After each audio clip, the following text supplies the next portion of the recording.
Lava, Lolegaon, Rishabh ও কোলাখাম। উত্তরবঙ্গের কালিম্পং জেলার এই ছোট্ট শান্ত পাহাড়ি গ্রামগুলো যেন প্রকৃতির কোলে হারিয়ে যাওয়ার নিঃশব্দ আহ্বান। শহরের কোলাহল, ধুলো আর যান্ত্রিক জীবনের ক্লান্তি ভুলে কেউ যদি ফিরতে চায় কিছুটা প্রশান্তি, নিঃশ্বাস ফেলার মতো খোলামেলা প্রকৃতির কোলে, তবে এই জায়গাগুলি হতে পারে আদর্শ গন্তব্য। এই সিরিজে থাকছে কিভাবে 3 রাত 4 দিনে এই জায়গাগুলি সুন্দরভাবে ঘুরে দেখা যায় তার সমস্ত তথ্য।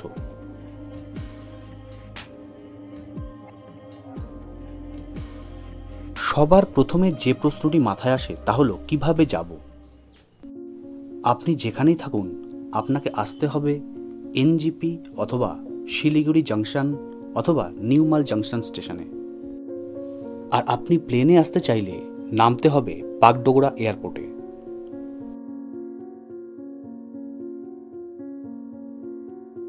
Next station is Howrah. Doors will open on both sides. Kolkata থেকে ট্রেনে এনজিপি, শিলিগুড়ি জাংশন অথবা নিউমাল জাংশনে পৌঁছাতে চাইলে শিয়ালদা অথবা হাওড়া থেকে অনেক ট্রেন আছে। তার মধ্য থেকে কিছু সুবিধাজনক ট্রেনের তথ্য স্ক্রিনে শেয়ার করে নিলাম। আর ট্রেন ছাড়া বাসে যেতে চাইলে এসপ্ল্যানেড থেকে বাসে সরাসরি পৌঁছে যেতে পারেন শিলিগুড়ি। ভাড়া মোটামুটি 800 থেকে 1200 টাকা। আমাদের যাত্রা শুরু হয়েছিল হাওড়া থেকে শতাব্দী এক্সপ্রেসে।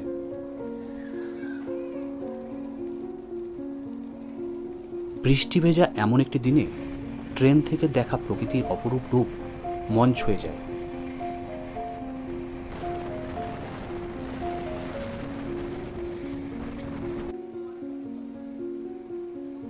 বর্ধমান জাংশন পার হতেই হাতে চলে আসে রিফ্রেশমেন্ট।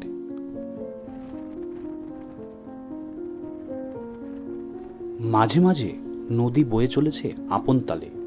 প্রকৃতি এখানে যেন নিজের হাতে আঁকা এক অপূর্ব চিত্রপট।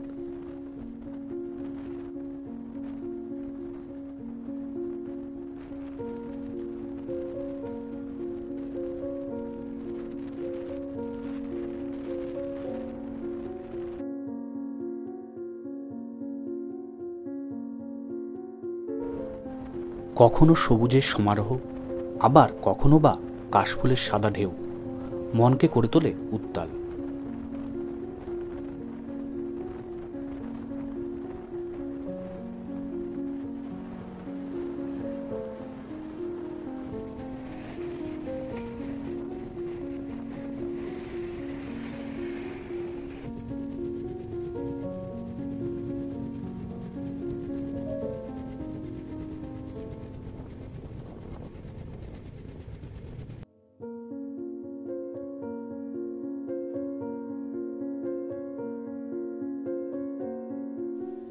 ডিনারে ছিল চিকেন, ডাল, ভাত, একটু সবজি, সাথে রুটি আর দই।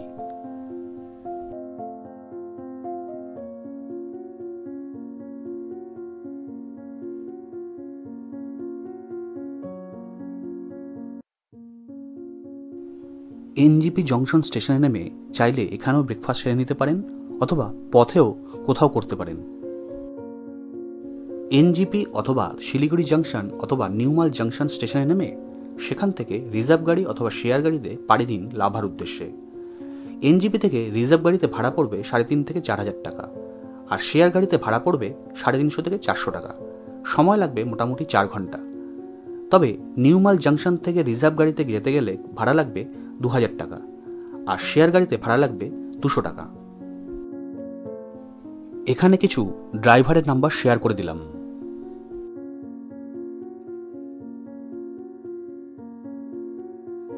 এই দিকে এনজিপি জাংশন স্টেশন। এখান থেকে 200 থেকে 250 মিটার গেলেই এনজিপি জাংশন। এর ঠিক বাইরেই এখানে বেশ কিছু সস্তার লজ আছে, যেমন রামকৃষ্ণ লজ, দাদাভাই লজ, আর তার ওই পাশে আছে লোকনাথ লজ, আর এই সামনে হচ্ছে নেতাজি মূর্তি। আর বাসে করে লাভা যেতে চাইলে এনজিপি জাংশন থেকে একটা টোটো নিয়ে পৌঁছে যাও তেনজিং নোরগে বাস স্ট্যান্ডে। সেখান থেকে মাত্র 110 টাকা বাস ভাড়া দিয়ে পৌঁছে যাও কালিম্পং, আর কালিম্পং থেকে শেয়ার গাড়িতে পৌঁছে যাও লাভা।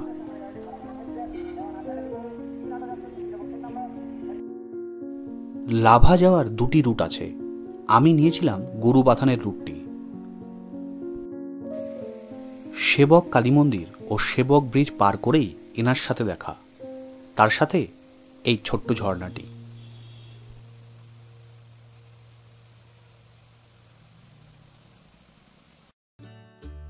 বর্ষায় এ পথের সৌন্দর্য কোনোভাবেই ক্যামেরাবন্দি করা সম্ভব নয়।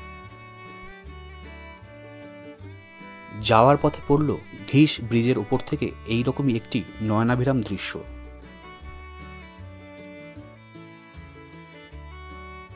তারপর ডামডিম মোড় থেকে পা দিকে টার্ন নিয়ে এগিয়ে চললাম পরবর্তী গন্তব্য গুরুবাথানের উদ্দেশ্যে।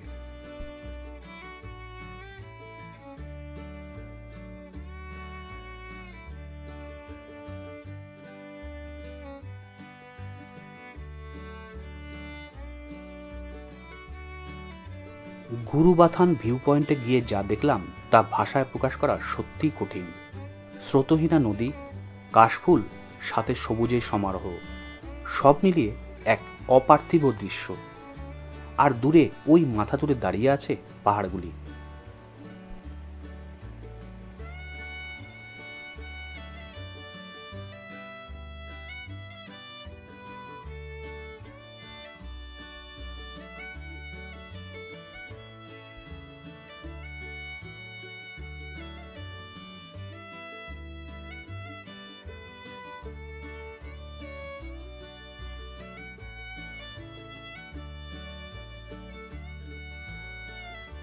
তারপর আবার এগিয়ে চললাম লাভার উদ্দেশ্যে। সারি সারি সবুজ চা গাছ যেন আঁকা ছবির মতো ছড়িয়ে আছে পাহাড়ি ঢালে, আর বুক চিরে চলে গেছে মাখনের মতো রাস্তা।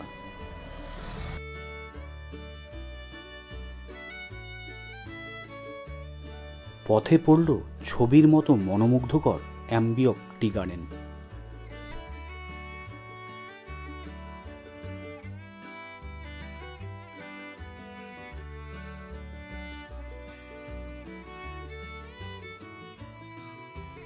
তারপর দেখে নিলাম অ্যাম্বিয়ক বুদ্ধা পার্ক। এদিকে টুপটাপ বৃষ্টি শুরু হয়েছে।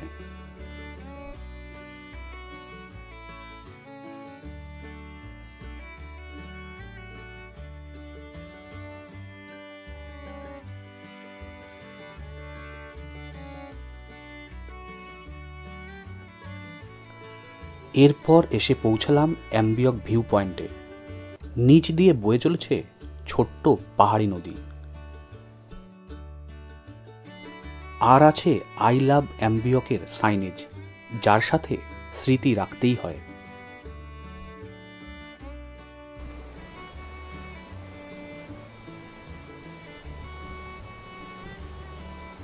এইবার প্রশ্ন হলো কোথায় থাকব। আমার মতে কোলাখামে 1 রাত, ঋষভে 1 থেকে 2 রাত, আর লোলেগাঁও অথবা তার আশেপাশে 1 রাত থাকতে পারেন। তাতে ট্যুর খুব সুন্দরভাবে হবে। তবে আমরা ওয়েদার খারাপ থাকার জন্য কোলাখামে পৌঁছাতে না পেরে লাভায় 1 রাত ছিলাম। এই হলো হোটেল টিবেট, যার ফুল রিভিউ এই চ্যানেলে আছে। এখনো না দেখে থাকলে ডেসক্রিপশনে লিঙ্ক দিয়ে দেবো, দেখে নিতে পারো। এই হোটেলের ব্যালকনি থেকে এই হচ্ছে লাভা মনাস্ট্রি, আর ঢিলছড়া দূরত্বে। এই হচ্ছে লাভা প্লেগ্রাউন্ড, আর এই হচ্ছে লাভা স্কুল।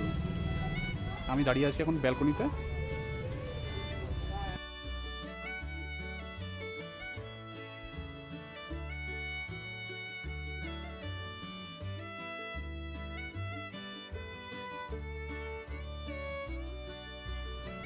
এই হোটেল থেকে বেরিয়ে 2 পা হাঁটলেই লাভা মনাস্ট্রির গেট।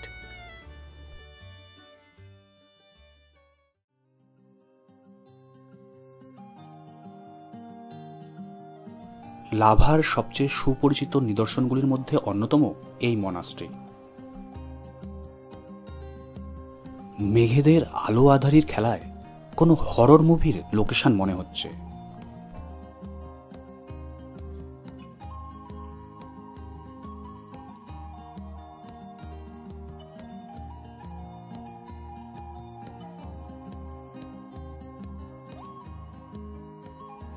বিভিন্ন বাহারি ফুলের সমারোহ অন্য মাত্রা যোগ করেছে এর সৌন্দর্যের।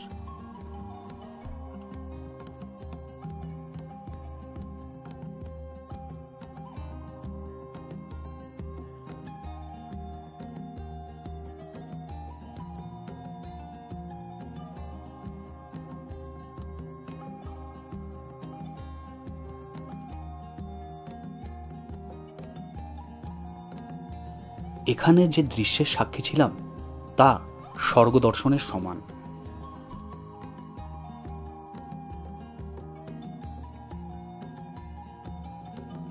1990 সালে এই মনাস্ট্রি তৈরি হয়। সকাল 5:30 থেকে বিকেল 5:30 পর্যন্ত খোলা থাকে এই মনাস্ট্রি।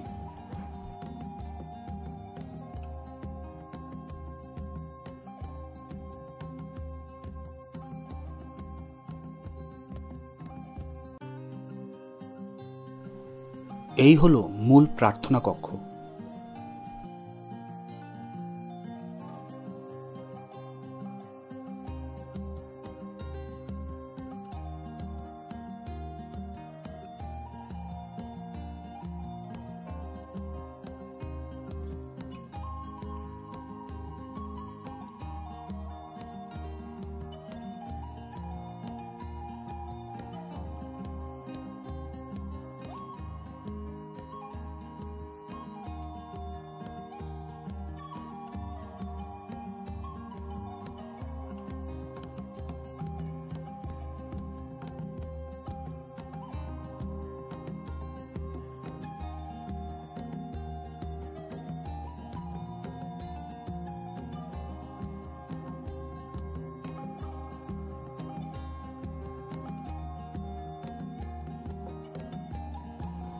এই 8টি স্তূপের মাধ্যমে অষ্টাঙ্গিক মার্গের ব্যাখ্যা করা আছে।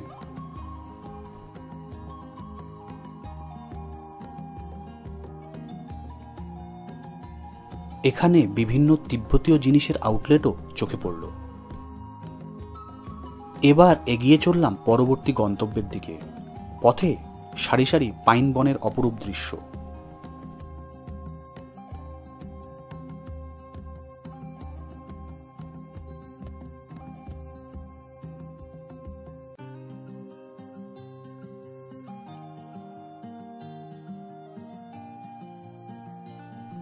এসে পৌঁছালাম লাভা পাইন পার্কে।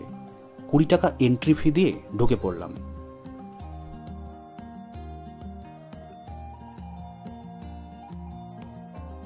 এক মায়াবী মুহূর্তের সাক্ষী থাকলাম এই পার্কে।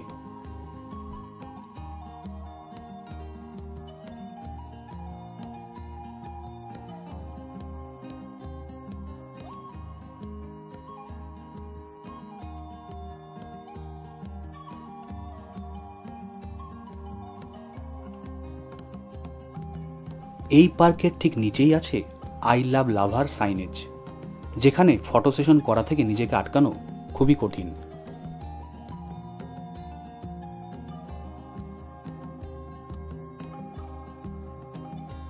এই হলো লাভা ক্লক টাওয়ার, আর ঠিক এর উল্টো দিকেই আছে লাভা বিষ্ণু মন্দির।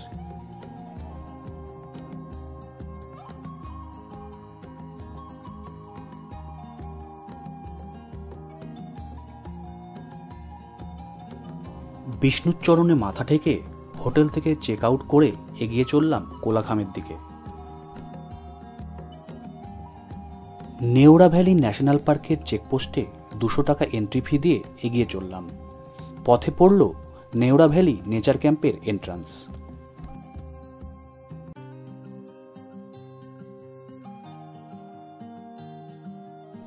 আমরা আরো এগিয়ে চললাম। এই 8 কিমি রাস্তা সত্যিই খুব খারাপ, কিন্তু রাস্তার সৌন্দর্য তা ভুলিয়ে দেওয়ার জন্য যথেষ্ট।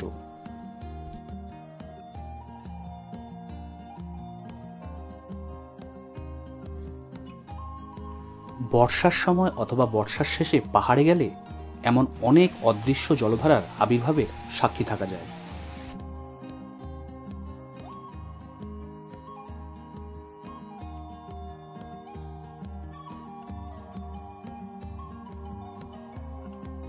এই দিকে আর 1 কিমি গেলে আছে ছাঙ্গে ফলস। তার আগে এই আমাদের হোমস্টে দ্য হিমালয়ান রিট্রিট। এর ডিটেল রিভিউ এই চ্যানেলে আছে, এখনও না দেখে থাকলে ডেসক্রিপশনে লিঙ্ক দিয়ে দেবো, দেখে নিতে পারো। চাইলে কোলাখাম দিনের দিনও ঘুরে আসা যায়। রাস্তা থেকে প্রায় 50 মিটার পথ নিচে নেমে পৌঁছাতে হবে এই হোমস্টেতে।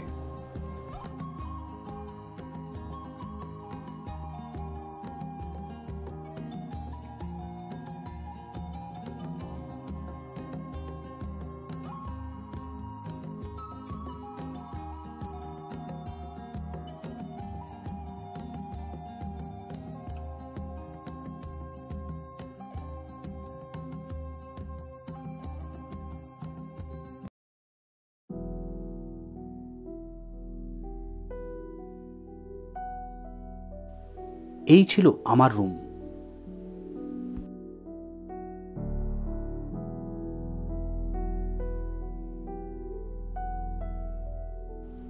আর এই পর্দা সরালেই খুব সুন্দর একটা ভিউ।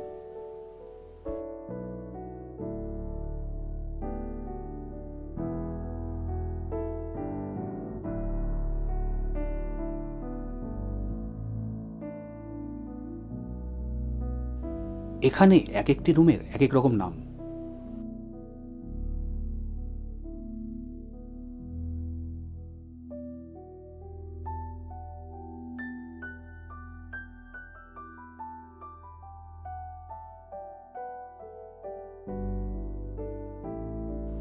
এই হোমস্টের ইউএসপি হলো এই ডাইনিং এরিয়ার উপর থেকে ভিউ।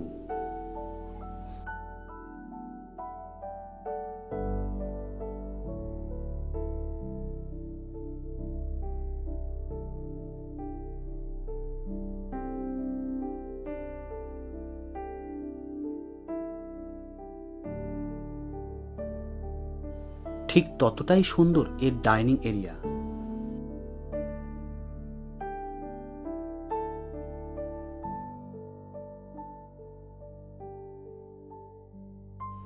সন্ধ্যায় জোনাকির মতো জ্বলে ওঠা দূরে আলোগুলো আর সাথে সার্বিক প্রকৃতি এক কথায় অনবদ্য।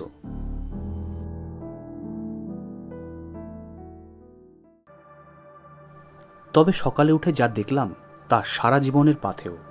কোলাখাম আমায় নিরাশ করেনি।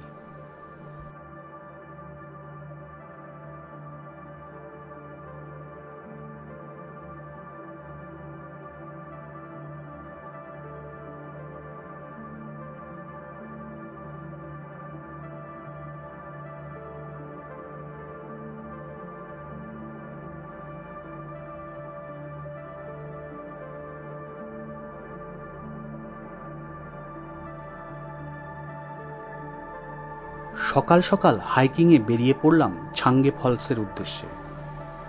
পথে পেলাম এমনই পাথরের মাঝে পাহাড়ি নদীকে।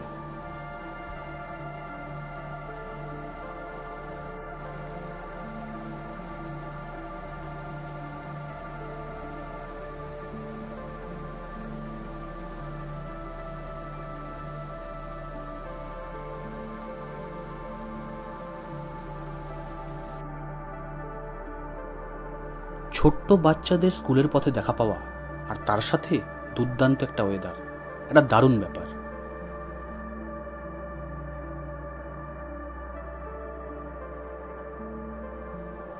পৌঁছে গেলাম টিকিট কাউন্টারের সামনে। এখান থেকে টিকিট কেটে নামতে হবে নিচে ফলস দেখতে। টিকিট মূল্য জনপ্রতি 20 টাকা। সাথে অবশ্যই একটি লাঠি নিয়ে নিলাম।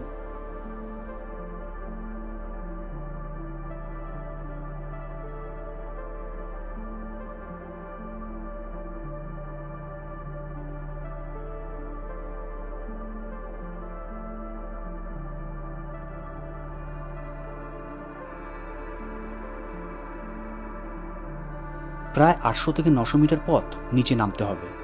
তবে একটুও বোর হয়নি এই 3 সাথী থাকার জন্য।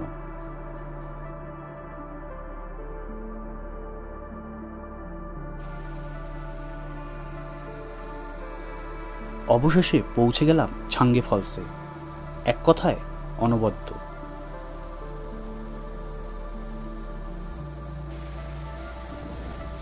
যেমন তার রূপ ঠিক তেমনই তার ধারা।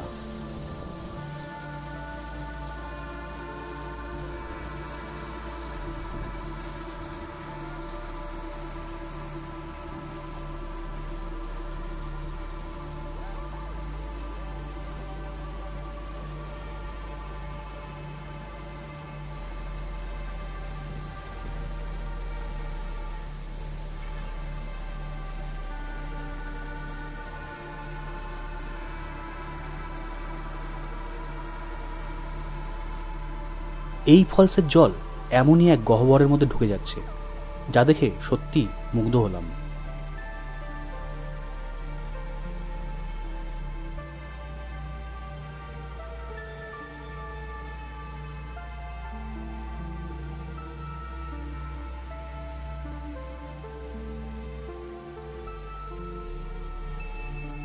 তবে একটাই অনুরোধ, এখানে এসে নোংরা করবেন না।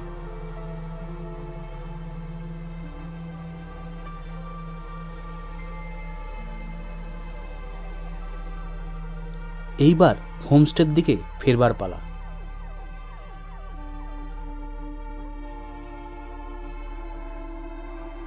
সাথে কোলাখামের আরও বেশ কিছু হোমস্টের তথ্য দিলাম।